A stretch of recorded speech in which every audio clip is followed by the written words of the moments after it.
ცნობილი რუსი ბიზნესმენისა და საქართველოს პრეზიდენტის საიდუმლო შეხვედრის შესახებ ნეზავისიმая გაზეტა წერს გამოცემის ინფორმაციით.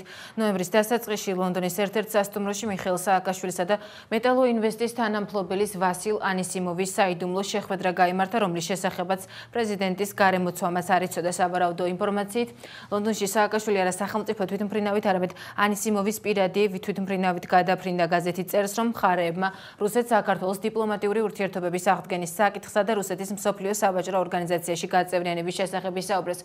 გაზეთის ინფორმაციით, ამ ამოცანის გადაწყვეტა ქართული ბარიერის გადალახვის გარეშე შეუძლებელია. სტატიის ავტორი მიიჩნევს, რომ ვასილ ანისიმოვი კოზირს ფლობს და სააკაშვილი სწორედ ამან შეაგულიანა. გაზეტის ცნობით, ანისიმოვი ქართველი ბიზნესმენის გარდაცვლილი ბადრი პატარკაციშვილის ყოფილი პარტნიორია.